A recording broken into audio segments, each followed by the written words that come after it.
Welcome in, ladies and gentlemen, to the Air Raid Hour. My name is Steve Mathis, and I am joined, as always, by my co-host, Dave Tilton. You can find him on Twitter at TiltMoney. Together, we are the Bills Guys. You can find us on Twitter at the Bills Guys, and this is the Air Raid Hour presented by the Cover One Sports Network, and we're just going to get right to it tonight.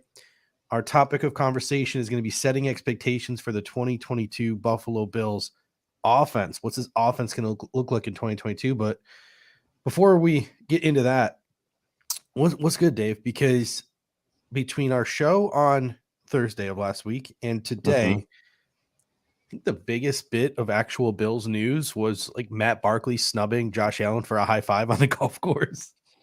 Yeah, not much, but we do have the match this week, so that'll be interesting. There we go. Yeah, but no, not much going on this weekend. I think people were, ready for the long holiday weekend, kind of spending time with family, getting some good weather, in finally, and seemed like everyone needed this weekend, right? I know I did, and yeah, I think so. Try to lay low a little bit, and the news laid low for the most part, which was a good thing. Yeah, in terms of the Buffalo Bills, not a lot of breaking news this weekend, but that's all right. So this way the show won't go for 3.5 hours. It'll be a nice, solid, tight hour and a half. And we're going to talk tonight about setting expectations for this 2022 Buffalo Bills offense. And before we get into sort of the specifics of the offense, I think it's pretty obvious, but I still want to go over it. And that is starting with just the team in totality. What is our expectations for the Buffalo Bills this year? So, Dave, what's your expectations for the Buffalo Bills heading into the 2020 season? So here's the thing, right? We could take a step back and reflect on last season, and we think about, there were some rumblings out of the gate early on last season that we were like not as sharp on offense, right? As maybe we were in the 2020 season when we got on that nice run the second half of the year. But the Bills were still a top 5 yards per game offense. They were still a top 5 scoring offense. They might have been actually the number 1 scoring offense now that I think about it. Just going to check that really quick. 3rd scoring offense. They actually, this is probably a surprise to some people. They had a higher ranked rushing offense than they did passing offense last year. And I think that's going to come as a surprise to some people, but that gets kind of layered into when we start talking about Josh Allen and sort of his contribution to the rushing game. But my expectation for 2022 with this offense is that they will be a top 5 unit. Yeah. It's hard to say that they're going to be the number 1 team, right? Because you have teams like Dallas, Tampa, Kansas City, the Chargers, right? Like you have these teams that like any one of those 5 teams could be the number 1 offense in the NFL, right? From a yards per game or statistically, right? Yeah. So for me, that doesn't matter as much. If you're in the top 5 scoring yards per game, you're a top 10 or so passing team, you're a top 10 or so rushing team, you're in the top 10 in both. That's good enough for me, man. And to me, it's going to come down to W's. And we've seen now that 2021 was not an anomaly compared to 2020. So 2022, the expectation should be maybe more of the same or a little bit better and not having to prove that the prior year was an anomaly. So that's where we kind of are now in this evolution of the Bills offense. I think it's a great point too. Like there are some more question marks this year, obviously, with Brian Daboll leaving and Cole Beasley leaving, and some new additions like OJ Howard, Jamison Crowder, James Cook. But you're right. For the most part, this is the first year where it feels like Josh Allen goes into a season where he doesn't really have anything to prove to anyone. And because of that, the offense really doesn't really have anything to prove to anyone. But I'm sure, knowing Sean McDermott and the way he's wired, he's going to find a way to make the Buffalo Bills try to feel like an underdog, because that seems to be the way Sean McDermott tries to motivate. So if any national pundits out there want to just diss the Bills, just Josh Allen, I think I saw, it wasn't a national pundit, but I think someone today said, like, everybody knows this is reality. And it was a picture of Justin Herbert, a greater than symbol, and then Josh Allen. Like, just keep feeding it. I'm sure Sean McDermott's going to turn that into that random guy's Twitter post that got a bunch of likes into into a poster and hang it somewhere in the locker room at One Bills Drive, because that's sort of what has fueled this team, especially in years past, is sort of that underdog mentality. I mean, you saw last year they took their disdain for Jerry Sullivan and turned it into a nice little run.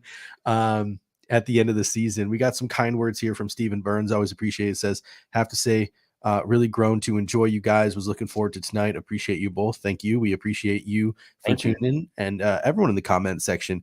Spin 0481. Not at all lofty expectations. Says he expects the Bills to win every game by at least 30 points. And then Douglas Masters comes in and says, stats are for losers. Give me a championship. You might want to just turn this one off, because I think a lot of today is going to be about sort of projecting what the Buffalo Bills are going to look like, what the target shares are going to be, what the running back committee is going to look like, etc. So I think a lot of statistics, maybe not so much yards and touchdowns, but target shares and role in the offense is going to be a major focus of tonight's show. So we do appreciate you coming in saying hit that like, Douglas. I always appreciate that. But I mean, for me, I get that there have been some changes on the offense, but I don't think that there has been any drastic changes to the personnel or the staff that have done anything to sort of compromise Josh Allen's ability to be an MVP caliber quarterback. And for that reason, I think the expectation for the Buffalo Bills this season has to be AFC East champs, the number 1 seed in the AFC, and then finally Super Bowl champions. Yep. I'm fully convinced that if it wasn't for the last 13 seconds in Arrowhead last January, we're likely playing in and likely winning the 2021 Super Bowl. I firmly believe that Von Miller, or at least acquiring a player of his pedigree, is the missing link that this defense needed. And I'm not saying it from a statistical standpoint. I can't pick to any one stat and say he's going to improve this, this, or this and make the Bills a better unit, because the Bills were already a very good defensive unit. But 4 sacks in 4 playoff games last year, when a play needs to be made or a game needs to be iced, it's a guy like Von Miller that you want pinning his ears back and chasing the quarterback. He's the guy to make that play, or at least his presence allows somebody else to make that play. So as good as our defense was, I think that a dude like that was missing. So if I'm fully convinced we could have been Super Bowl champions last year, if not for those 13 seconds, I thought our defense added a missing piece in Von Miller. And I don't think our offense did anything to screw up Josh Allen's chances of being an MVP candidate. When you put and piece all 3 of those things together, then your expectation should be Glendale, Arizona, February 12th, 2023, and winning the whole damn thing. Yep. Yeah. No, I mean, I 100% agree. The 13 seconds thing obviously is going to sting until the Bills do win the Lombardi, right? Because we'll always be looking back on that and saying, what if, until it actually happens. Maybe we'll get to the envious position of saying, well, maybe we could have had 2 or 3 had we had that third. Let's just get the one, right? Let's just get the one. And then we won't have to worry about that 13 seconds anymore. But you are right? Because eventually the Bills are going to have to get over that hump with this unit and with this quarterback, right? And if they don't, there's always going to be that what if surrounding this era of Bills football. And we really don't want that to be the case, right? We don't want another generation of fans to go through, what happened with the 90s runs, right? And like, we just don't want that to be the case with this team. So they got to get over the hump. And like we said last year, like, this is the year. It's like, it's all coming together for them this year. They have I think for some reason they weren't the odds on favorite to win it. I think the Chargers somehow passed them, or somebody passed them in betting, but in any case, and this is a good question here because this is in your backyard. So a couple people have said that. Spin comes in too and says, "Are you going to the Super Bowl?" So funny story. I actually, and I'm pulling it up on my phone now. I downloaded this new app. Apparently, it's sort of there's no like those surcharges or fees. It's called the Tick Pick app. Someone told me about Tick Picks, the app. Kind of a weird name. Kind of sounds weird when you roll off the tongue, but Tick Pick, it's an app. It's for tickets, not some other things that it sounds like. But I went onto this app because I'm looking for Diamondbacks tickets for tomorrow night because I got some friends coming into town. We're going to go to a Diamondbacks game. And just out of curiosity, I typed in State Farm Stadium and they're already, it looks like, selling Super Bowl tickets. Guess what the cheapest ticket is on this app for a Super Bowl ticket? $2,000. $6,704 is the cheapest ticket right now.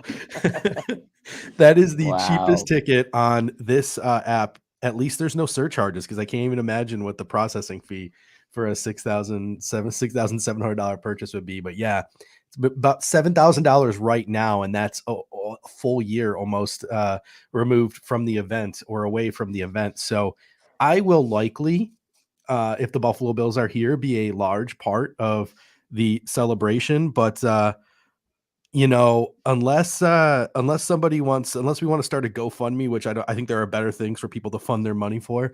I do not think I will be in the stadium when the Buffalo Bills are hoisting that Lombardi in Glendale. I think it would Unfortunately, be, I'll be outside. I'll be outside drinking beers at McFadden's.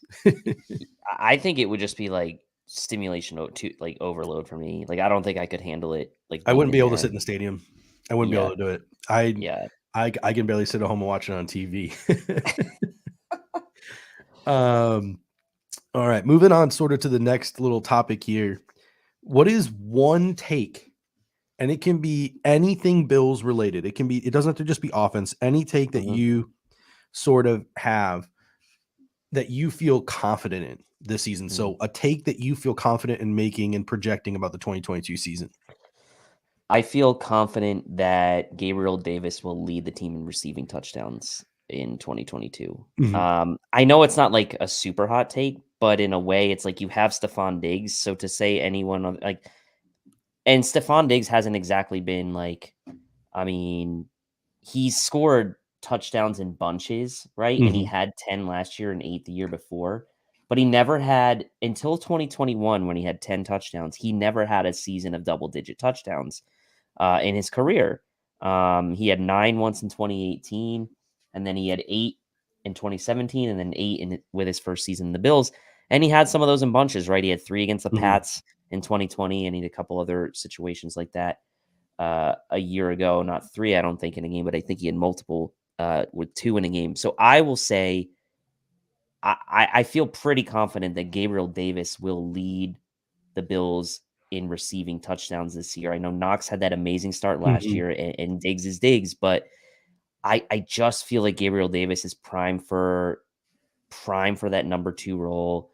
There's no Manuel Sanders, there's no John Brown. He's Mhm. going into year 3. He's an absolute stud, as Ron says, and he is ready to almost be like the next alpha, I think, Mhm. behind Stephon Diggs on this team.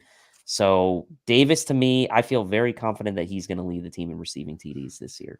Yeah, we got Billy Williams coming in. He's cooking with some heat here. He says James Cook will run for 1,000 yards.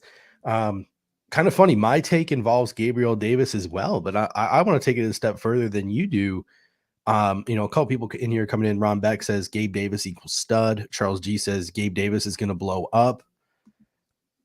I'm ready to say that Gabriel Davis emerges as a top 15 NFL receiver this Mm, season. Emmanuel Sanders and Cole Beasley are vacating 184 targets from mm, last season. Gabriel Davis had 63 targets in 2021. I expect that number to double. 10 catches, 242 yards, 5 touchdowns in the playoffs last year, and all 10 of his catches went for first downs. I expect him to pick up where he left off in the playoffs, maybe not to that degree because that's insane, but I'll tell you what, this offseason Bills embedded left an impression on me mm. where essentially Gabriel Davis, if you just watch that Bills embedded that they did a couple of weeks ago with him, Isaiah McKenzie, Devin Singletary, like I don't mean to say this in a rude way about Gabriel Davis, but it appears to be his life is all about working out, practicing his receiving skills, and playing video games. Like those appear to be the 3 major components of Gabriel Davis's life and his lifestyle. Like this guy is just wired to where he wants to be the best football player he can be. And right now, and like in this time in his life where he's in his early 20s, this seems to be what he is devoting 95% of his attention to. Like, I don't want to say he like doesn't have a personal life or things like that, but I just think that he is just wired in a certain way where those distractions that maybe some other people in their early 20s might have, that drive that some other people in their early 20s might not have, Gabriel Davis has got that. He's wired the right way. So I think Gabriel Davis is going to emerge as a top 15 NFL receiver this year. I think the Bills are going to have 2 1,000 yards receivers. And, I'm going to talk about this later when we talk about target share. I'm really looking at the Tampa Bay Buccaneers and what Mike Evans and Chris Godwin do and how they play off each other, sort of as my expectation for Stephon Diggs and Gabriel Davis now stepping into this alpha number 2 role for the Bills. Your boy, let us come in. Oh, sorry, you can go. I'll talk about you boys super chat after that. Yeah, well, it's a great comparison between Evans and Godwin because people will, Evans is the one on the depth chart, right? But like when you're talking about like fantasy football or things like that, like it can be either one of those guys on any given week, and like you can't really necessarily say that one has more value than the other in things like fantasy football and things like that. Like that's where the Bills might get to with these two. It's not there yet, but it could. Your boy led us with the super chat. Punt God records a 58-yard net, punts only 47 times, records 40 tackles. I like that. Trick reviewer with the hottest take of the night, saying that he thinks Neil Pau'u has a chance to make the team as a red zone threat. The BYU UDFA.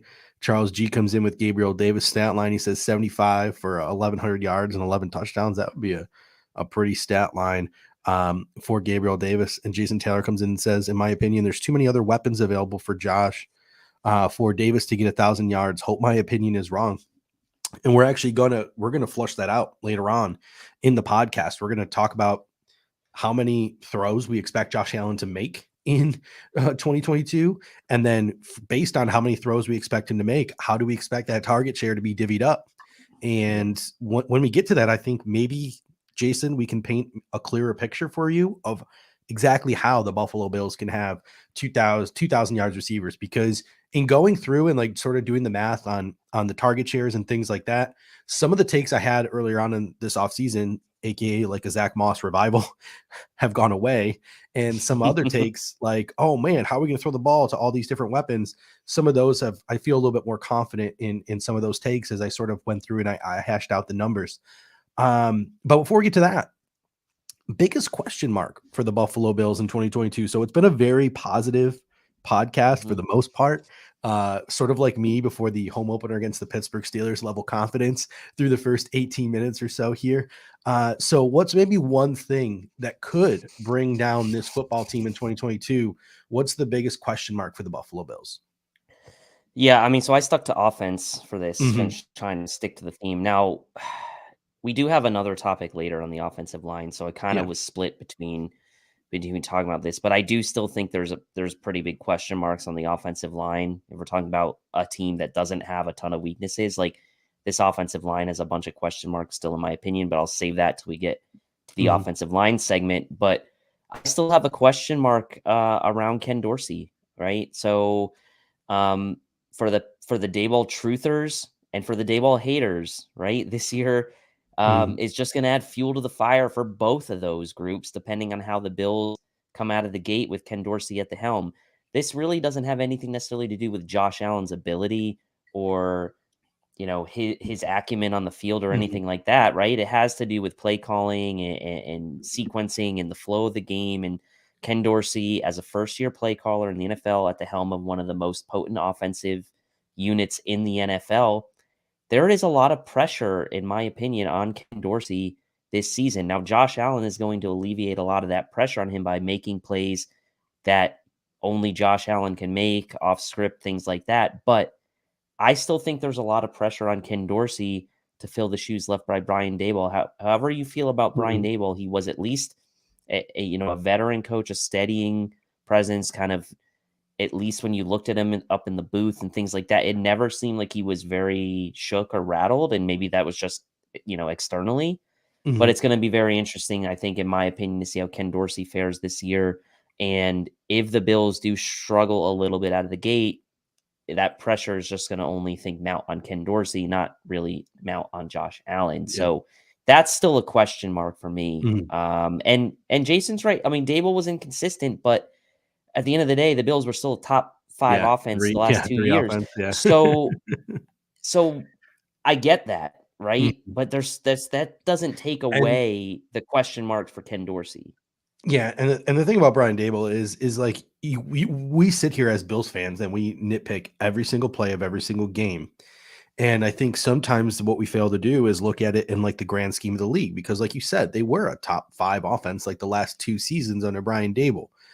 Other offenses, other good offenses in the National Football League look bad and look clunky all the time. The Chiefs don't look perfect all the time. The Chargers don't look perfect all the time. The Buccaneers don't look perfect all the time. We just don't analyze and overanalyze those teams like we do the Buffalo Bills. We don't watch enough of those games to sort of have those opinions and have those same fears. So I think if you look at the Buffalo Bills within the scope of the National Football League, I think you start to appreciate, maybe miss, and start to be a little concerned that Brian Dable is no longer going to be here. So it's going to be super interesting with Ken Dorsey. I really want to know whether he's going to be on the sidelines or in the booth. That's like that's the number one question I want answered. Um, I but mean, your there boy, is a good there. I mhm, mean, there is a good comment here from Ron. Allen's a vet now. There's yeah, less pressure on Dorsey than there was on Dable with a young Allen, and there is some truth to that. mhm, But there's where like the offensive coordinator is still a very big part of this Bills like success, right? Like it's yeah, not like Josh Allen's gonna be able to check out of plays and do his thing, but like to say mhm, that the offensive coordinator is like negligible, like I don't mhm. think I'm ready to go that far. Yeah, and your boy Let's come in. He's confident in Ken Dorsey. He thinks Diggs and Gabe get under 1,100. I'm assuming between 1,000 and 1,100, but Knox and Crowder get over 600, which is a lot of yardage from your top 4 weapons there. And Jessica Tennis coming in saying, "Is Mike Shula that safety blanket for Ken Dorsey?" So that'll be interesting as well. So last year you saw, and again, we don't know if Ken Dorsey's going to be on the sidelines or in the booth, but last year you saw a situation where who was always next to Brian Dable in in the press box? It was Ryan Wendell, the assistant offensive line coach. I almost wonder, and Joe Brady had this same thing when he was at LSU. I can't remember the name, but there was another offensive coordinator at LSU. He's like a 30-year coaching veteran. It was like Doug Nussmeier or something like that. He was one of a guy who's worked with Ed Ogeron forever. And it was Joe Brady calling plays at LSU in those Joe Burrow college football playoff, that amazing run that they had. And it was that experienced veteran play caller next to him, essentially guiding him through every game. I wonder if you're going to see a situation if Ken Dorsey's in the booth where it's Mike Shula sitting next to him, right? And Mm. talking him through situations and guiding him through situations and just giving him his expertise and maybe calming him down and things of that nature. So that's going to be something interesting. And that's a great point by Jessica, whether I don't think Mike Shula is the safety blanket in the, well, I'll just defer to Mike whenever I don't know what I'm doing, or we'll just go to Mike Shula. But I think he will be. I think it could be really beneficial for Ken Dorsey just to have Mike Shula literally attached to his hip while he's calling the game. Yeah, I mean, like a sounding board, right? I mean, it's just Mhm, like you like to have that guy there. I still want like I don't think it's going to be like a situation where Dorsey's passive all of a sudden, right? I still think he's going to be the guy that is he's going to be the proactive, the assertive guy in the room, but just to have sounding boards. I mean, you saw it in other situations where we had up and mhm, coming young coaches across the NFL. Like, look what Sean McVay did when he became a head coach with the Rams. He brought in Wade Phillips as his defensive coordinator. They talked about how it was like the youngest head coach and oldest defensive coordinator combination like in the history of the NFL. It's like even a guy like Sean McVay, who was this mhm, like hot young coach, right? He still brought in a dude like Wade Phillips on his staff because he mhm, knew he needed those types of sounding boards. So, and to a lesser extent, you could be right about that with Shula and Dorsey. mhm. Um, I say we start things off with the offensive line too, because you mentioned we're going to talk later on the show. But my biggest question mark for the Bills in 2022 is the offensive line. And I think that is the Yep. one thing that could hold this team back. So let's just start the overall offensive conversation there. Originally, my mind went to kick and punt returner when I was sort of thinking about this topic. That was a problem last year. We did really little to address it other than Khalil Shakir. But then I thought, do kick and punt returners really impact an entire season? They could have an impact on a game. They could Hmm. have, a couple of impacts here or there that could change direction of a season. But in terms of an entire season, I just don't know if that's a big enough of an issue to make it my biggest question mark. So I pivoted to the offensive line, Mhm. and it was there was times last year where the Buffalo Bills offensive line was the weak link that held this team back. It cost us games. I think about the Jacksonville game in general and some of the issues when some of these guys started going down with COVID and other injuries. Now, we started to right the ship late on in the season with Ryan Bates stepping into the lineup, which makes people, I think, tend to forget that it was such an issue. I mean, there were people jokingly doing mock drafts in October where every single one of our draft picks was a guard. like that was legitimately where Bills Mafia was at halfway through the season. Now, heading into this season, left to right, it's a solid unit, right? Deion Dawkins, Roger Saffold, Mitch Morse, Ryan Bates, and Spencer Brown. But if you look past that, if Deion Dawkins goes down, who's our starting left tackle? It's David Quessenberry. If Spencer Brown goes down, right? And we talked last show about how he had a finger quotes procedure that we don't know about. And he's had these back issues over the course of his career, which is never a good thing when a guy is 6'9". Spencer Brown goes down. Who goes into the game? David Quessenberry. Mitch Morse goes down. Ryan Bates kicks to center. Who takes over at right guard? David Quessenberry.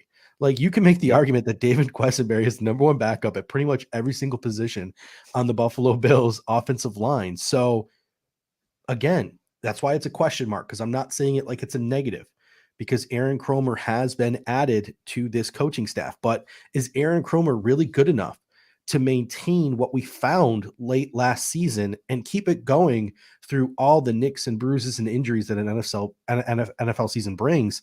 I just don't know. What are your thoughts on that? Yeah, and I mean the reason, like, we had a whole segment dedicated Mhm. offensive line. So I think, in agreement that that's probably a bigger question mark than the OC, but I knew we were going to be talking about offensive line anyway, and it is a concern for me. Like, people that watched us during draft season know that I was a proponent of taking a guy like Zion Johnson or Kenyon Green in the first round. Like, I was supportive of that because to me the line, beyond, not just beyond 2022, which is obviously still a question mark, but beyond the starting unit Mhm. in 2022 is a question mark to me. If one guy goes down, and yes, this is a good point by Trek, or a good Mhm. question. We were talking about that on Monday's show. Um, like, what's gonna happen? And, like, for as much as we love Spencer Brown, there were some growing pains with him at right tackle. Like, didn't have his best game in that Chiefs game in the playoffs. But, like, look, Mhm. that's what you're gonna expect out of a rookie. Bates moving over to the right side, is he gonna be as effective on the right side as he was on the left side last year? We know Saffold is a good run blocker, but what's he gonna give you in pass protection? And then Morse and Dawkins are kind of your really steadying Mhm. presences on the line. Obviously, in my opinion, the two most important positions, center and left tackle. So there are question marks on this Yeah. offensive line. Aaron Kromer offsets some of those question marks somewhat, but at the end of the day, the players still have to go out and execute, and they still have to play, and they're the ones that are on the field that are going to essentially win the game or Mhm. lose the game. Um, for the Bills on a week in and week out basis. So, like, it's like a scales, man. On Yeah. one side, you have these question marks, but Aaron Kromer's trying to weigh that out. So, um, to me, um, it's still a question mark. It And the point I made in my notes was, like, I wanted to ask you this question and ask the Yeah. comment section and try to be, like, as objective as you can. Going into last season, when you had Deion Dawkins and you had John Feliciano, Mitch Morse, you had Daryl Williams, and who was our starting right tackle? It was Daryl Williams. Daryl Williams at right tackle, and who was the starting right guard last year in week one? Cody Ford? Cody Okay, Ford? okay. So that was a starting unit week one, and then Mhm. we look at this starting unit projected for week one this year. How much more confident are you in this starting unit than you Yeah. were in the starting, and try to think back, because we felt, like, okay about that unit Yeah. last year going into week 1, and it unraveled a bit. So I wanna just, like, Mhm. jog your memory, go back to week 1 last year. We felt okay about it, and, like, Yeah. I'm kind of getting that sense now again, like, "Oh, we feel pretty good about this unit." Like, I do think it's Yeah. better. than last year, but I still think it's fair to question it, right? Yeah, and I think it's also fair to question, like, could the instability within that unit be what cost us the 1 seed? And then you look at what cost us the 1 seed. We had to travel to Arrowhead because there were some games like we lost week 1 because of the offensive line. Like we couldn't get into a groove because of the offensive line was so bad. And you look at some other games like Jacksonville that we dropped. You get those 2 AFC games back. You know, I don't have the statistics off the top of my head, but you get the Pittsburgh game back, you get the Jacksonville game back. Are we the 1 seed? I don't know off the top of my head looking at the statistical records of it, but you know, you could really make the argument that the instability along that offensive line, you know, cost us the 1 seed, and you don't want that to repeat. But you're right; those same question marks are there once again for the Buffalo Bills, and it really does appear that they're putting all of the eggs in the Aaron Cromer basket. Mhm. You know, it was Steve Burns that made a great point in the comment section. He said, "Hey, if you have 7 offensive linemen in today's NFL, 7 solid offensive linemen, you're good." I would argue the Bills probably have 6 right now, but again, there's a ton of question marks. If we sign Daryl Williams on the cheap in training camp, you know, Daryl Williams can play tackle. You got David Quessenberry, you can play guard. You feel comfortable. You have question marks surrounding Cody Ford. You know, if Aaron Cromer can fix Cody Ford, he can be your right guard, right tackle backup, while Quessenberry can be your left tackle, left guard backup. And all of a sudden, there's some stability there. If Mm. Tommy Doyle develops and progresses, then you get to your 7, etc. So a lot of question marks. And that is why, you know, we're having this conversation, because we can sit here and prognosticate all we want. At the end of the day, we're just going to have to see whether what the Buffalo Bills decided to do ended up paying off. Because last year, running it back, you can make the argument that it probably cost us the 1 seed, and the Buffalo Bills made a mistake not addressing it or just rolling back with what they had. So they made some changes this year. At least on paper, the depth doesn't look as solid. So yeah, it'll be really interesting to see. But I made this point earlier. You look around the NFL, how many teams are 7, 8, 9 deep on offensive line in the NFL? You can make you can make the argument that the Bills are in the same boat as most other teams in the National Football League. Yeah, and the fact of the matter is like you're gonna be able to poke holes on every NFL roster, and we're poking Mhm. holes at one of the best rosters in the NFL. So and the Bills are in a like one of the most elite and complete rosters, if not the most complete roster in the NFL, and we're still having small bits of questioning. So it's not like this is Mhm. uh, an unusual situation across the league. So, but if we're talking about like what's one of the biggest question marks still on the offensive side of the ball, that has to be one of them, right? So, Yeah, and I think Anthony Prohaska made a great point in the middle of the last season. Like, we don't need this team, this offensive line, to be a top 5 unit. We just need to be top 15, right? So yep. you don't need them to be some elite Indianapolis Colts or Cleveland Browns type of offensive line. You just need them to be top 15, to not put your quarterback in unnecessary harm, to not cost you football games like it cost us in Pittsburgh or like it cost us in Jacksonville. Just something good enough for your offense to operate and for Josh Allen to be Josh Allen. It doesn't need to be anything particularly crazy. Speaking of Josh Allen, next up is the Josh Allen stat line. New offensive Mm. coordinator, new quarterback coach. His safety blanket in Cole Beasley is gone. Let me go through sort of his 2021 numbers. In 2021, he had 646 passing attempts, 63 completion percentage, 4,407 yards, 36 touchdowns to 15 interceptions. He chipped in 122 carries for 763 yards on the ground with a career low 6 rushing touchdowns. In the playoffs, this is just, it's still insane to think about. In the playoffs, 62 passing attempts, 77% completion percentage, 637 yards, 9 touchdowns, 0 picks. He added 17 carries for 134 yards on the ground. You look at this offense last year, at least early on in the season, we just mentioned it was tough for them to get into a groove, and it was tough for them to find success in the running game. Enter Aaron Cromer, enter James Cook, enter OJ Howard. Do we see more or less than 646 passing attempts, which equates to 38 passing attempts a game from Josh Allen in 2022? Yeah, this one's tough. I mean, you look at 2020 and you're like, damn, he had 572 passing attempts. Then he blew that Mhm. out of the water in 2021 with 646. Yeah. However, only 13 more completions in 2021 with about 70 more attempts. So the actual completion numbers are about the same. You saw that dip a little bit in completion percentage. Right now, I'm slating, I input in my notes between 600 and 625 pass attempts is kind of where I'm thinking Mhm. this will land. I'm not ready to say he's going to go up to 650 again this year. That Yeah. was a Yeah. ton. In a lot of seasons, like the most top heavy guys are usually around 600 or a little over.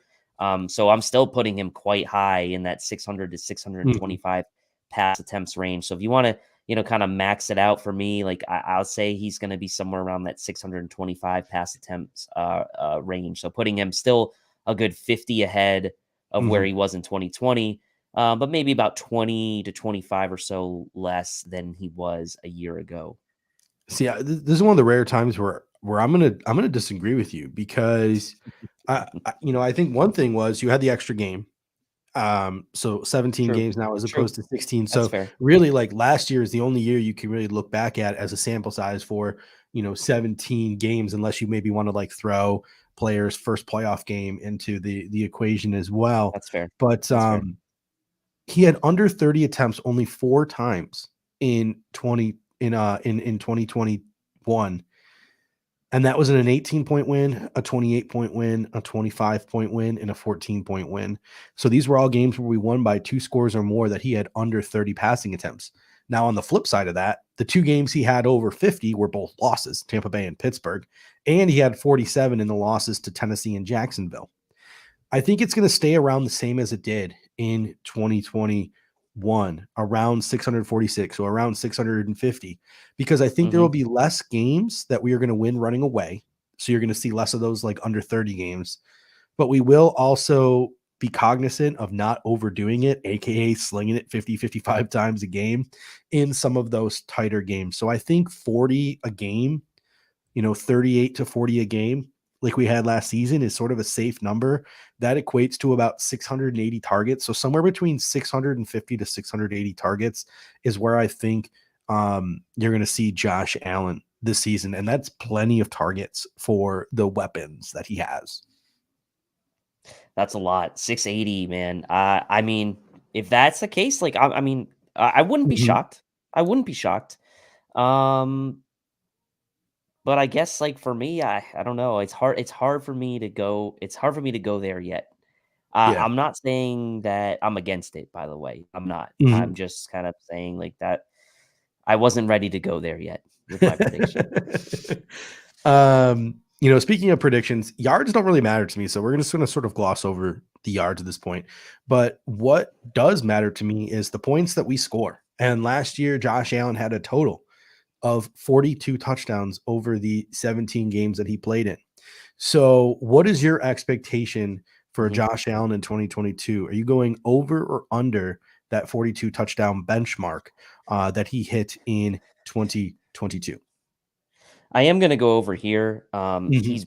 And again, the one extra game last year, we didn't want to talk about yards, but he's right. He's gonna be right around that 4,500 to Mhm. 4,700 passing yards, probably again. I'll say between 4,500 and 5,000 passing yards. But for touchdowns, I've got him at 38 passing touchdowns and 8 rushing touchdowns. So that puts him right at 46 total Mhm. touchdowns.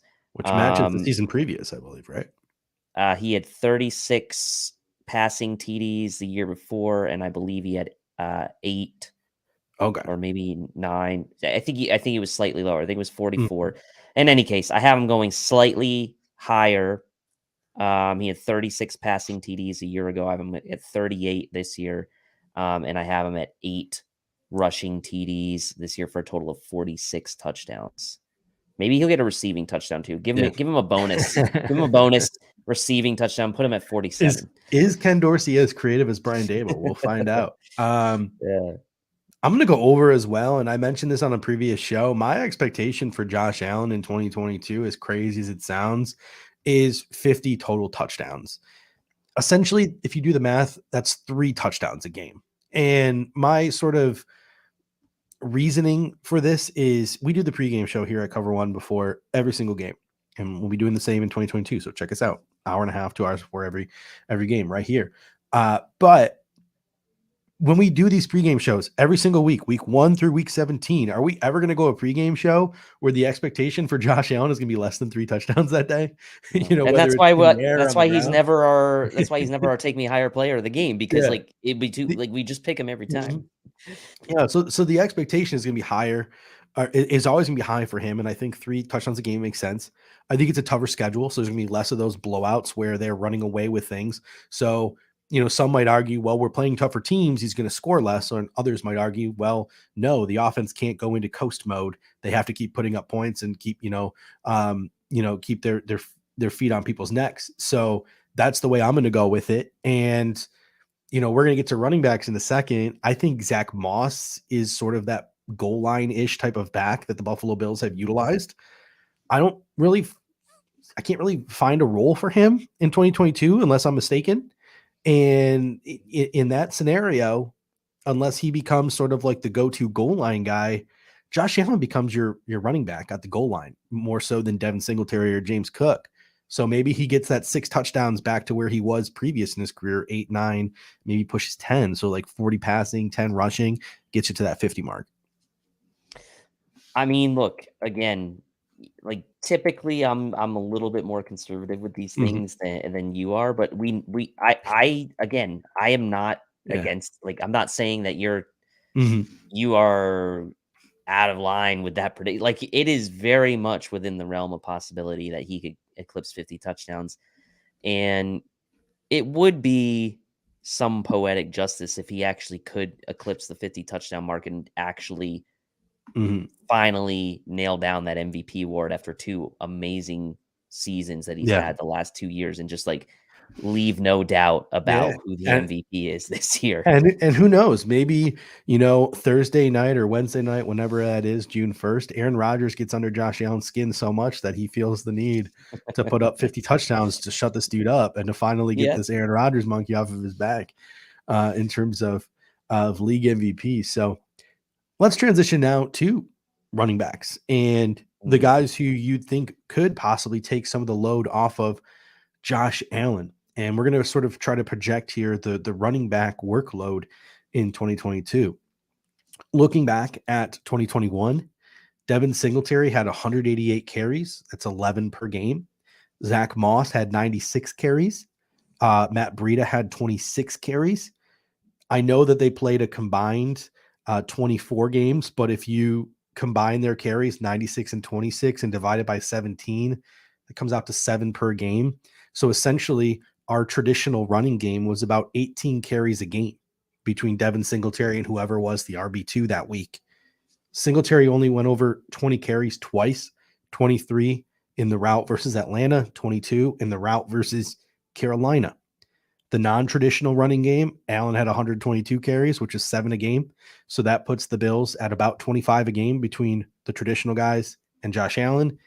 And the stat that kind of surprised me, Isaiah McKenzie only had 9 carries the entire season. So what are your expectations for the running back workload in 2022? Yeah, so I really focused in on Singletary, Moss, and Breida from last year and their combined rushing attempts, which were just over 300 for the season, 310 rushing attempts between those 3. So looking forward to this year and kind of taking that same approach with, instead of having Breida in the mix, now having James Cook. You have Devin Singletary, Zach Moss, James Cook. I do think Zach Moss will have a role this year. I do think his carries come down though. And I do think you see Cook.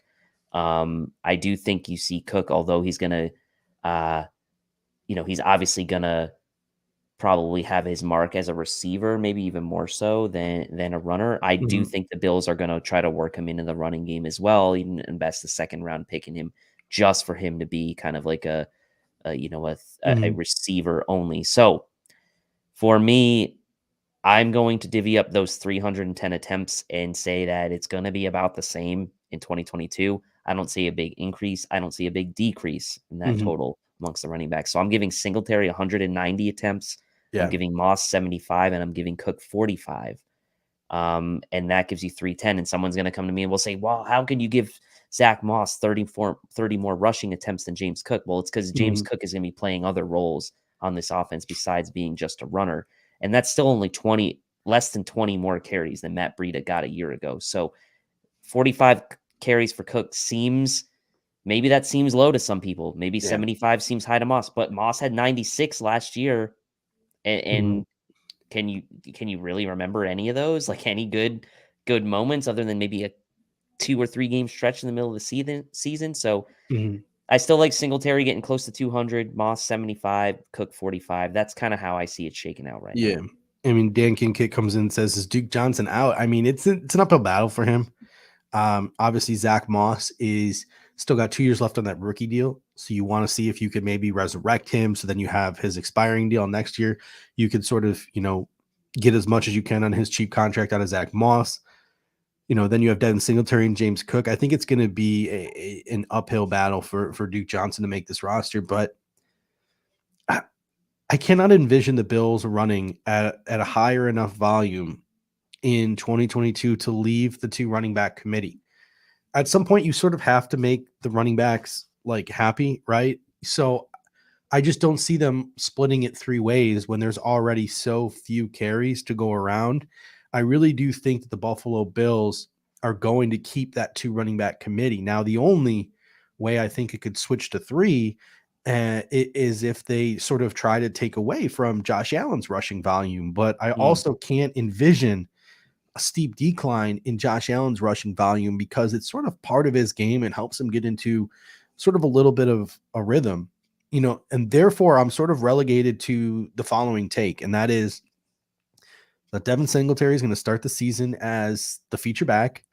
And as the season progresses, he'll be relegated to a first and second down type of role, kind of like Sony Michel, has had in mm, his career. And then James Cook is sort of going to be the passing down running back. Now, in order for him to fully take on the utility sort of third down back role, I think he needs to get the coaches to trust him a little bit more in pass blocking. But I think in most of these like hurry up 2-minute offense type of sets, the spread sets, I think you'll see a lot of James Cook, and you might even see him out a little bit as a slot receiver as well. I just struggled to find carries for Moss or Johnson, barring an injury. And just looking at this team's history of the way they have rostered an active and inactive running backs, I just don't want to. I just can't sit here and make a prediction that the Bills are going to go to a 3 running back committee when they've literally never done it. In the Sean McDermott era. So I think the key for the Buffalo Bills is to run about just as much as they did, about 20-ish times, maybe bump it up a little bit from 18 to 20. Run about 20 traditional carries a game, but make sure you're getting better quality runs, especially mm. against those light boxes to get defenses out of that too high look. So if you're carrying the ball 20 times a game, splitting it 15 and 5 between Devin Singletary and James Cook, Devin Singletary averaged 4.6 yards per carry in 2021. He can get that up to 4.8. That's 255 carries for Devin Singletary and about 1,200 yards. So he breaks that 1,000-yard threshold. Even if you take 50 of those carries away from Devin Singletary and give them to like Zach Moss, it still puts him right around 1,000 yards. James Cook, again, he gets, I think, the lighter boxes. So you want to see him average more yards per carry, maybe 5, because he's going to be running out of those spread sets. 85 carries, 425 yards. It's a total of 1,600 traditional rushing yards in 2022 versus 2021 when they only got about 1,340 yards rushing. So about 200 to 300 more traditional rushing yards is what I expect. And again, this is me not accounting for injuries. This is me not accounting for one of the players hitting a wall and a guy like Zach Moss or Duke Johnson stepping in. Yeah, and then I guess what you're saying is Zach Moss will basically be relegated to like TJ goal line Yeldon. work. Mm-hmm. Yep. Or TJ Yeldon, sort of Yeah. inactive potentially on most games. And that's Um, that's the one thing where the only role I see for Zach Moss is they keep that third running back active outside of maybe Christian Bedford makes the team as the gunner, and that makes Taiwan Jones replaceable. Taiwan Jones gets cut. Zach Moss now has an active roster spot, and the Buffalo Bills use him inside the 10-yard line. And even that's a yeah. very limited role. He would essentially just be a touchdown vulture for Josh Allen. I mean, is this also a potential way for like it sounds terrible, but like to save tread on the Zach Moss tires if like they just want to move on from Devin Singletary after 2022 That's and also say true. like, hey, now we have a cheap option in 2023. Mhm. Zach Moss, who hasn't had a lot of run, is still fresh. But then again, Bills aren't exactly a high volume running team anyway for the traditional running game. So this is hard for me because obviously we differ here, but um, I could see I could see either scenario. I mean, you're right that they have never really had that true three-headed monster. I think Mhm. they tried to do a little bit of that with Breida last year. He had the 26 carries, but like very low impact that Matt Yeah. Breida had on the Bills last year. So yeah, I mean, I think if they do increase the efficiency and they still have that right around 300 attempts for the Mhm. traditional running game, and they have that increased efficiency, like you said, like I'd love to see James Cook get 5 carries a game. I just wonder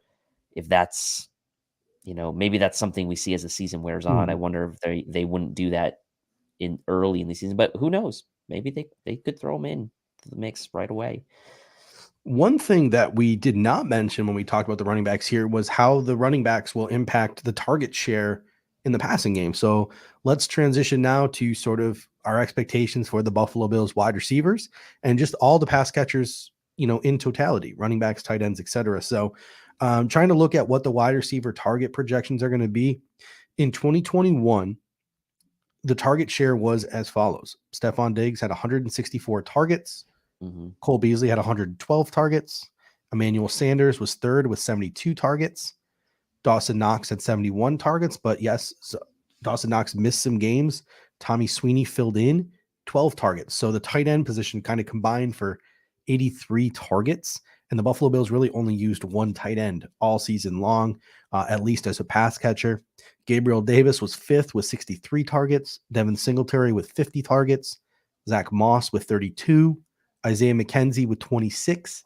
And then the other receivers, again, this is including guys like Jake Kumaro, Matt Breida, etc., combined for 21 total targets. And Deion Dawkins made up one of those as well. So the Buffalo Bills are losing 184 of those targets between Beasley and Sanders. Plus, you could probably add in 32 more targets that were accounted for Zach Moss last season are probably going to be gone as well in the passing game for him. So how do you sort of see the target distribution for the Buffalo Bills wide receiving core in 2022? Yeah, so I did pretty much close to my projection on attempts. I have Mhm. 630. I think I said 625 pass attempts, so right around Yeah. that range, 625, 630. I have I mean, look, Diggs had back to back um Mhm. seasons where he had 164, 166. So he's going to be right around that 165 mark again. I don't see that changing a ton. So I have Diggs at 165. I think where you see the biggest leap is then you see Davis, like I mentioned in the onset. I think he's going Mhm. to see a big increase in his target share up from the 63 he had a year ago. I think he's right around the century mark, right around 100.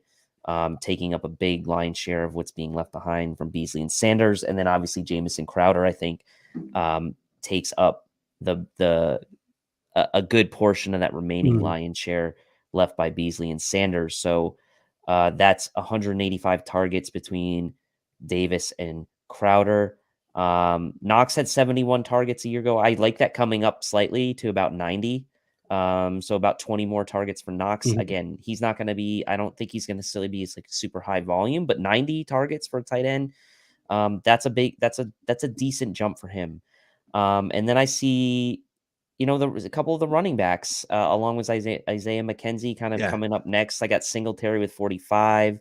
He was at 50 a year ago. I think that's going to be about the same for him, honestly. Cook Mhm. with 40, again, taking away about those targets that Moss had, who had 32 a year ago. So I like Cook getting about 40 targets. McKenzie with 40, up from his 26 a year ago. They did, make that conscious effort Mhm. to bring him back. And then I've got OJ Howard with about 25 targets. And Mhm. then I gave Zach Moss a courtesy 10 targets just for rounding things out Participation trophy. for Yeah. participating. So yeah, Tommy Sweeney only had Mhm. 12 targets a year ago. So uh I'm upping the ante for the tight end target room from about 85 to a little over 100. Mhm. I've got 20. Yeah, and to Jason's question, I've got 25 targets for Howard which is double what Tommy Sweeney had last year. But I also like Knox getting more. So Mhm. again, that's just me predicting right now. 25 targets doesn't seem like a lot, but your money's going to be made, I think, Yeah. with giving Davis more. Crowder's going to be a big part of this offense, and Cook is going to take some. So where I see maybe Howard getting more is maybe McKenzie doesn't get Mhm. 40, right? Maybe he's still around the 25, 30, and Howard gets around 35. I don't know, but um, I would imagine McKenzie's going to see a Mhm. little bit of an uptick as well. Yeah, when I went through and I tried to do my, target share distribution, I went through and I looked at what the Tampa Bay Buccaneers have done over the past 3 or 4 years. Now they've suffered some injuries, so Mhm. it's a little tough. You had to guesstimate, you had to project, you had to add some things together. But I mean, you look at the Tampa Bay Buccaneers and the way they have utilized their weapons over the year. They've had Mike Evans, they've had Chris Godwin, they've had Antonio Brown, Scotty Miller, Rob Gronkowski, OJ Howard, Cameron Brate, and running backs like Leonard Fournette. So that's a team with a lot of dudes that they have to spread the ball around too. And I would like to see the Buffalo Bills probably, use that Tampa Bay Buccaneers model. I want to see Diggs and Davis turn into, Evans and Godwin. And I want to see Knox get the target share of an aged Gronk, not prime Gronk. Prime Gronk is getting 150 targets a year, but, aged Gronk got about 85 to 100. And I think that is, Mhm. a fair amount for Dawson Knox, even though Dawson Knox is probably better than aged Gronk. I'm just saying in terms of target shares, not production. Right. So I want to have that Evans, Godwin, aged Gronk vibe from Diggs, Davis, and Knox. I want to have 2,000-yard receivers, and I want to have a 10-plus touchdown season from Dawson Knox. That's really my, sky high expectation for this receiver unit. When I went through and I did my target shares, I did it based off of 650 targets. So I went through and I did about the same as last season's target share. I Mhm. kept Diggs at around 160, right? Yeah. Feed your alpha. I think even last year, people unrealistically complained that last year we weren't feeding Stephon Diggs enough, even though we targeted the dude 160 times.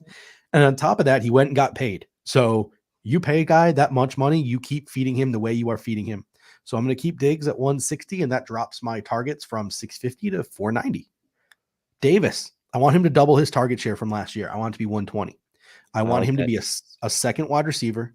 I want him to be another alpha, on the field. And I want to get those Godwin Evans vibes type of arsenal from those two. That brings me down to 370. Dawson Knox. The combination of Tommy Sweeney and Dawson Knox last year was 83. Give me 85 targets for Dawson Knox. I don't need to see him.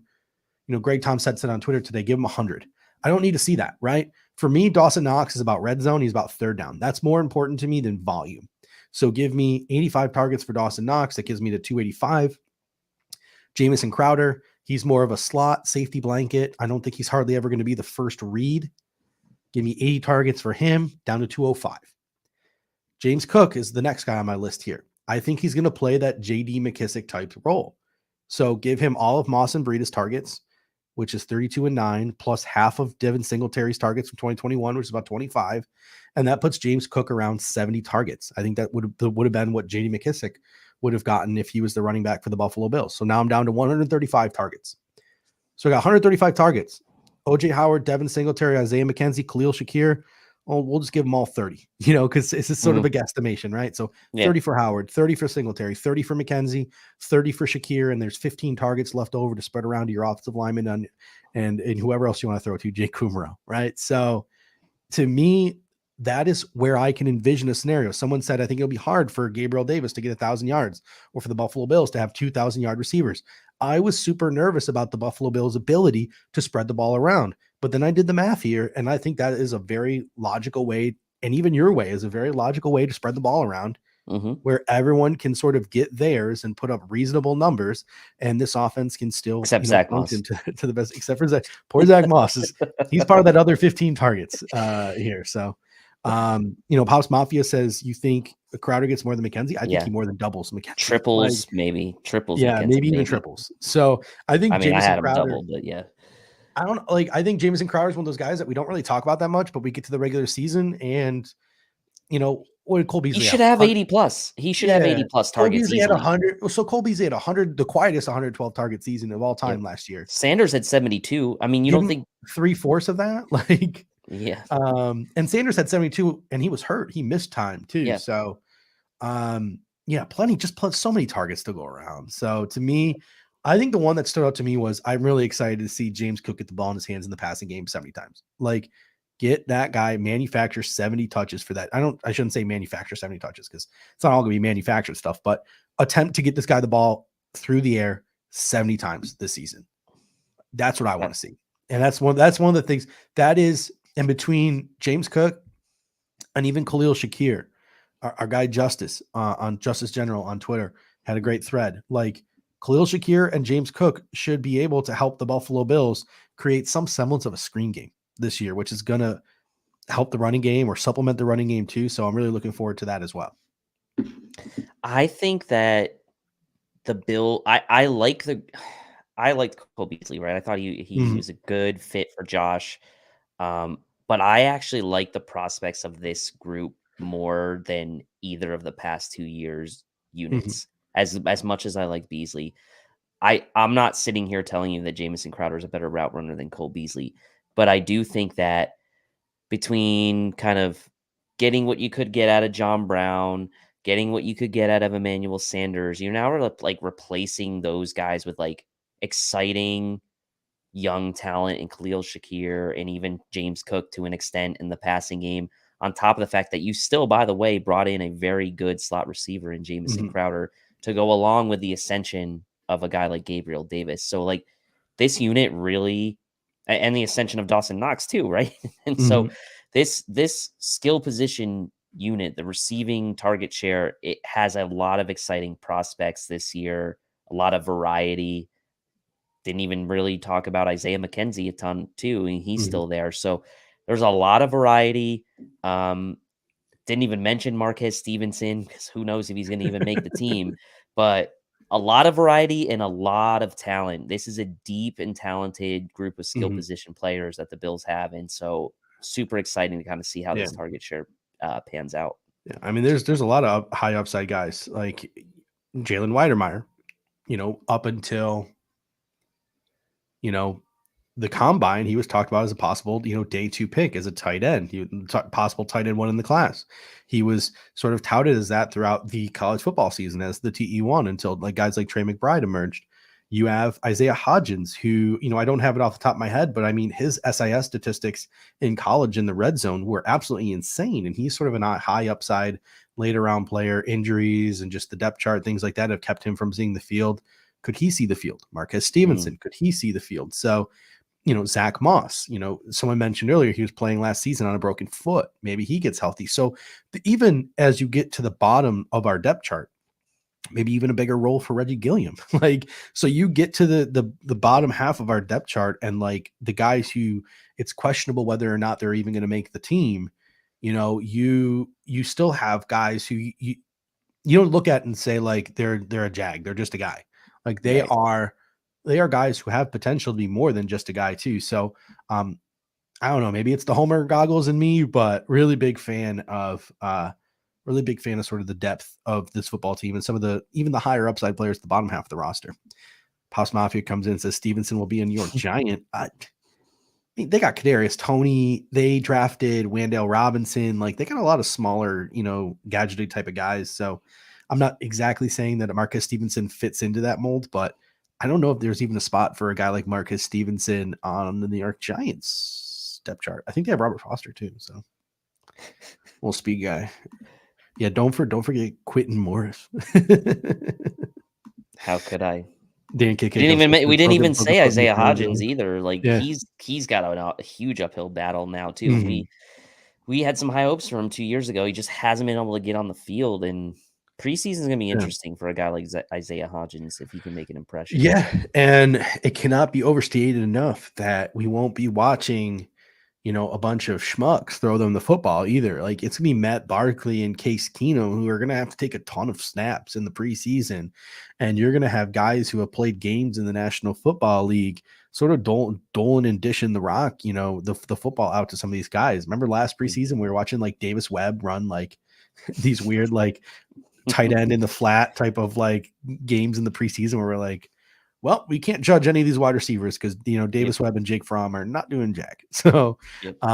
we actually have some guys who have thrown the football in the National Football League to sort of take some of the pressure off this preseason. I mean, Mr. Trubisky in that Bears game last year, right? Like, how cool was that? Watching him throw the ball to Gabe Davis and Marquez Stevenson and Isaiah McKenzie and get all those guys involved in that preseason game. Guys like Matt Barkley and Case Keenum can do that for some of our, deeper roster receivers, I think, and give us a solid look. And Khalil Shakir too. Maybe get them a little bit more up to speed, a little bit more comfortable playing NFL snaps, even if it is in the preseason. So that should be something to look forward to as well.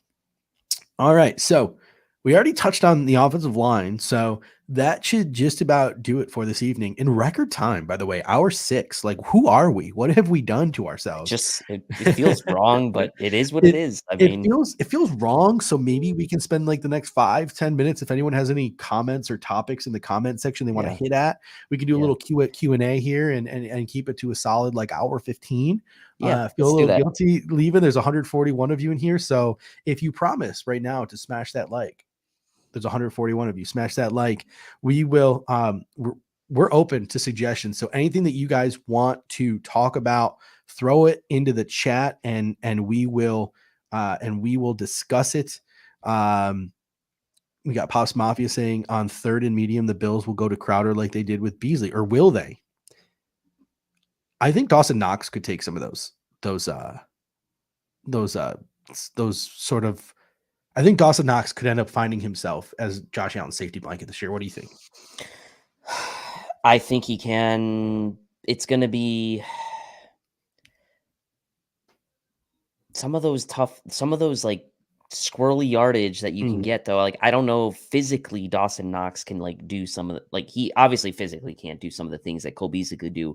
The short area quickness is something that if you're going to try to replace what Cole Beasley gave you as far as converting third downs, it's probably going to be more of a different style from Dawson Knox than you have with Cole Beasley. It's going to be maybe more of a boxing out style or a jump point type style of conversions. But yeah, I still want to see what Jamison Crowder can do in that regard. And also, honestly, like maybe sneakily, Khalil Shakir can carve out a role on third downs. And like, maybe if he only gets his 30-35 targets this year, maybe he's in on third downs for some crucial catches. Crowder is a good route runner. He is not the route runner that Cole Beasley is. But he is still a good route runner, but he does not have the short area quickness that a Beasley has. I wonder too, if Gabriel Davis truly can emerge, right, as a legitimate alpha, like 1B or a number 2, whatever you want to label it. Does that take some of the pressure off of Stephon Diggs, where he doesn't have as many people sort of, he doesn't see as much bracketing. He doesn't see as many double coverage, as many safeties. So even a guy like Stephon Diggs can be more of a safety valve on a third down because of less pressure on him if a guy like Gabriel Davis steps up. That as well. We got a question here from Jason Taylor. Same question year after year. Do we keep 6 or 7? I think we keep 7. If there was ever a year to do it, it's this year, right? I mean, if you want to try to find ways for guys like Marquez Stevenson, Khalil Shakir to exist on the same roster, Jamison Crowder, like just go through the numbers, right? Diggs, Davis, Crowder, McKenzie, Stevenson, Shakir. That's 6 already that I've gotten to. So yeah, it is. Don't forget Kumaro. Special teams ace Jake Kumaro. How could I forget? Bigger need to sign Dawson Knox or Jordan Poyer. Bigger need. Ooh. This is tough for me, and only because like Dawson Knox had a great season, right? I still think I need to see more from oddly enough, I still think I need to see more from Dawson Knox in 2022. As odd as that sounds, because just the way tight ends are getting paid now, like you saw the David Njoku deal, you saw some of the other deals, you need that. At least my philosophy is if I'm going to pay a tight end, that type of money, they better give me Darren Waller, Travis Kelce, Rob Gronkowski in his prime type of impact. I'm the kind of guy who's willing to let a tight end walk just because I'm not about to overpay a guy who just like is a compliment. I want him to be an alpha. Mhm. But I also struggle because Dawson Knox is probably like one of Josh Allen's best friends, and that's important. He plays a vital role. That's important. We drafted and developed him. We want another team to reap the benefits. All of those things Mhm. are important. So I'm going to go with Dawson Knox, even though I still think I do need to see more, as odd as that sounds in 2022. And that Yeah. sort of even goes against my roster building philosophy a little bit. And if you wanna kind of have a big 3 on offense, if you're the Bills, the future is Diggs, Davis, and Knox, Yep. right? I mean, like, that would be your That's your big big three. 3, and you revolve around those guys, right? Mhm. You revolve around those guys with people like Jamison Crowder, who you find, in free agency with, rookies like Khalil Shakir, and so, like, those are your big 3 on offense, and like, some of this gets emotional too because you think Mhm. about how the Bills have been futile at the position of tight end for as long as they've had. No disrespect, Scott Chandler, but we swung on Hey, Charles Reamer's ma. Clay, like What we life swung on word. Charles Clay with Doug Whaley, and it Mhm. was like it didn't really work out, right? Yeah. So If, if the biggest thing for me is I don't want someone to reap the benefit of Dawson Knox, like you said, yeah. because like he could potentially be a top 5 tight end in the NFL. And that's the thing. If he's a top five tight end in the NFL, pay the man. Pay him. Yeah. It's an easy answer. But if he's sort of a guy who always like he needs to elevate the team. Travis Kelce elevates the team around him. Darren Yes. Waller elevates the team around him. George Kittle elevates the team around him. He himself makes that offense better, makes everyone else around him better. Dawson Knox, to even last year during with his success, I still felt like he was just sort of a guy who was reaping the benefits of everyone else around him or the offense in general. I never envisioned him as like a carrier or a guy you Mhm. funnel the offense to. He's that guy where he's open because the other guys are covered, Mhm. not the guy who works himself open and things of that nature. So It when you have seems to pay him $15 million, and because you have to pay him $15 million and he's not like an elevate your team type of guy, now you can't afford to replace Roger Saffold with a decent money guy, or you can't afford to, sign a position player here, a position player there. Like you are making a significant sacrifice somewhere else on your roster to pay him. Now, if he's mm. Travis Kelce or George Kittle, it's damn worth it. But if Do you Dawson Knox think can't elevate, like, I don't know. do you think I'll give you 2 I'll give you 2 Mm. scenarios. One guy who is super young going into secure. Do you think Kyle Pitts is that guy for Atlanta that's gonna elevate that team? And would you right now today Dawson Knox or TJ Hawkinson? I would take Dawson Knox over TJ Hawkinson.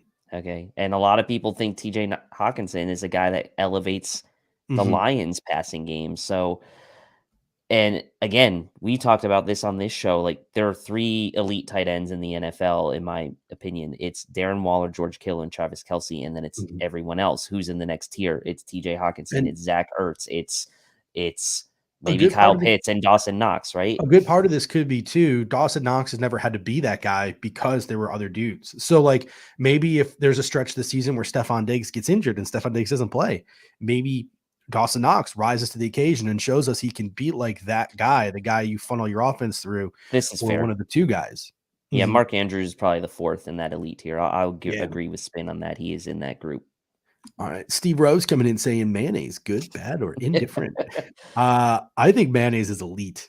I cannot eat a sandwich without some mayonnaise on it. So even I burgers, I can't even eat a burger without mayonnaise on it. I will say like standalone, but like Yeah. You need it it goes on every to sandwich or burger I eat. yeah, it needs to you don't want a dry sandwich or a dry Yeah. burger. And so, like, while on its own, like you said, it doesn't stand that Mhm. well on its own, but as a compliment, like as a It's complimentary piece it's also really to good the sandwich, mixing with other things. Mix it with it is. mustard, mix it with ketchup, mix it with I mixed it with the other night with Worcestershire sauce. Like it's good. There's a lot. Yeah. You could mix it with things. Serves a lot of Um, purposes. it Yeah. serves a lot of purposes. So I'm team mayo. We got another question here. Someone earlier said, "What channel can you find the match on, and it sort of got lost in the comments over the course of the comment section. So you could find the match, which is this. It's the first. So the first is that Wednesday. Yeah, Wednesday night, 6 p.m. Eastern, 3 p.m. West Coast, or is it 6 p.m. Eastern because it's in Vegas. TNT. So it is on the Turner. I don't even know. I don't know the full name of TNT. I shouldn't have said that. So just TNT. I don't know. Turner something. Turner Network Television, maybe. There we I go. don't know. It is on TNT. It is Josh Allen and Patrick Mahomes versus Aaron Rodgers and Tom Brady. So here's my question for you. I'm coming up with a question here. Okay. Will Patrick Mahomes become more likable after watching the match on Wednesday night? Seeing him interact with Josh Allen, seeing the two of them play together, seeing the two of them buddy and team up against Tom Brady and Aaron Rodgers, will the Buffalo Bills fans wake up Thursday morning a bigger fan of Patrick Mahomes than they were the night previous? This is tough because there's so much built up hatred for Brady, and it's been years and years, and people are like kind of starting to like say, he's like, okay. Like, not everyone. People are saying, he's kind of funny. Blah, blah. I think when they get out there and they play, and Brady's already been doing the shit talking, right? Like, I think people will like him a little more. I do think they will like him. It's not like he's in the division like Brady was for years. Like, I'm not saying you got to like Patrick Mahomes. I'm just saying you might hate him a little less after Wednesday. Yeah, your boy Lettuce coming in with a super chat here. Super important question. He says, best fast food chicken. And why did you not say Raising Cane's? I'll tell you why I didn't say Raising Cane's. So I don't know, Dave. You're in Carolina, so I don't know if do you guys have Raising Cane's? Nope. Best fast food chicken here. I mean, Chick-fil-A's everywhere. That's good, but for me, I always go to Bojangles. That's my go-to. I couldn't speak to Bojangles because I've had Bojangles once, and it was so long ago that I can't remember. I know Perino and Nate Geary all the time on Twitter talking about why is there no Raising Cane's in Buffalo? There's a Raising Cane's 2 minutes from my house. I've had it a quality number of times. I'm not the biggest fan of the side dishes that come with it, like undercooked fries, coleslaw, and Texas toast. Like, there's just too many carbs. Like, I would like some other options on the side of my chicken finger basket. There's too many times where I've ordered it and the chicken fingers were undercooked, so that's disappointing. But when Raising Cane's, when they do it right, it's delicious. But I'm gonna go with Popeyes. The Popeyes chicken sandwich. What's that? With Little Nicky back in the day? Popeye's chicken is fucking awesome. That's the one line I remember from that Popeyes stupid is good. Adam Sandler movie. It's good. It's good. And I mean, it gets a rap, but it's super good. And like they've actually like gotten a better reputation over the years, I think, whereas other places have gotten a worse reputation. As long as Jackson Mahomes exists, that's possible. Is Jackson Mahomes going to be there? Because that would be really troubling. That would be really, really, really troubling. I hope not. I don't know why he would be, but Patrick Mahomes, they did announce that they're having their second child, Patrick and Brittany. So he's coming for Phillip Rivers. Yeah, and Travis Henry out there saying somewhere the longer Rivers has nothing on me. And the longer Josh Allen wants to hold off on proposing to his girlfriend and starting a family, we should all be favorable for it. Like, he can just concentrate on football, right? He can concentrate on the important things. Just kidding, Josh. Make whatever decision you want to make. Hey, look, I didn't have my first kid until I was 36. He's got a ways. He can wait. Yeah, he can wait. I'm 32. We're trying to have our first now. I mean, I could have one out there somewhere. I don't know. It's possible. It is certainly possible, but none that I know of. So yeah, it's okay to wait. It's all right to wait, Josh. You don't have to do anything. You don't have to make any rash decisions right now. All right. So, ladies and gentlemen, that should just about do it for this evening. Jason Taylor comes in and says, KFC, too much breading on that. At least the two or three times, man, do I eat too much fast food? The 2 or 3 times I've had it, just too much breading. So I don't do KFC. They do have good coleslaw though. If you like coleslaw, their popcorn chicken slaps. I really like the KFC popcorn chicken. Yep. Anyway, thank you for sticking with us for this hour 20. Now everyone's telling us what age they had their first kid. Your boy coming in saying 32. Mo BFU says 40. So look at that. Look at that. You can wait. You can wait. Oh, that would be great. Like Ian Johnson, that guy from Boise State decade ago. Pull Yes, out the on engagement the, ring. Statue of Liberty after the Statue of Liberty play After the Statue against of Liberty. Oklahoma. You know, Yes. we get our own Philly special, and Josh Allen gets down and proposes. So, ladies and gentlemen, thank you very much for sticking with us. Always appreciate you guys. Remember, if you are watching us live, first of all, thank you for sticking out the entire hour 20. We appreciate it. Only in Bill's Mafia can you get 150 people in here on a Memorial Day Monday night to talk Bills Amazing. football. Jabroni of the week. No one in the football world has really done anything stupid that I've seen. Have you seen anything stupid this week? It's crazy. No. Like this is like level-headed summer. No one's doing anything stupid. Yeah, no, there was a jabroni of the week here that I dealt with locally. Guy at the sports bar, he ordered 4 beers, tried to carry them all in one hand, and he dropped them all over the place, Ooh. and it was not good. Then went back to the bar, and as he was turning around to kind of ask the people, like, "Hey, what did you want again?" His elbow knocked someone else's Oh, drink over that was at the bar. So, I mean, I don't know who he is, but jabroni moves. that kind of reminds. So I wasn't clumsy, but there was one time I was at this fine establishment called the Pearl Street Brewery. Anyone who's from Buffalo knows Pearl Street. Dave, you ever been to Pearl Street? Nope. We got to hit up next time we're in Buffalo. Me and you we'll hit up Pearl Street. But it's this great bar right downtown Buffalo by the baseball stadium. And I was in there, and they have these towers. Do they have towers in North Carolina? I live in Arizona. I haven't seen a tower. So where they essentially serve you a beer in this giant funnel, and it has a tap on it. So they essentially bring you a tap to your table, and it's got like 8 or 9 beers in it. And I haven't seen one out in Arizona, but I do remember when I was in Myrtle Beach, I saw them in like the Carolinas. So they probably have them by you.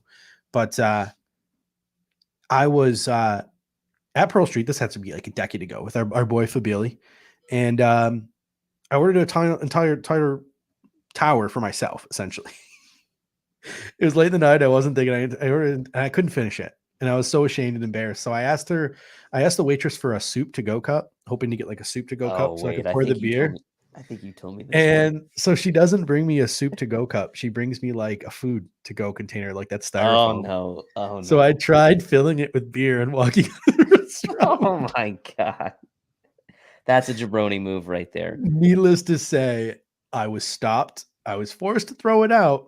I was given a stern talking to. Luckily, they didn't hang up my picture and ban me from the establishment. But that's my knocking over beers because it was just spewing everywhere as I was trying to walk out of that. But I guess I could call myself a jabroni of the week because Stranger Things season 4 just came out like last night or yesterday or this weekend, and I had never watched Stranger Things. And I'll tell you what, I lost interest after the second season. To be honest, I stopped watching it. I never watched it, and I almost didn't want to come on and do this show because I'm on the second to last episode of season 1, and the first thing I'm doing when we get off is I'm going off and finishing the end of the first season because man, I was First season's good. First season is good.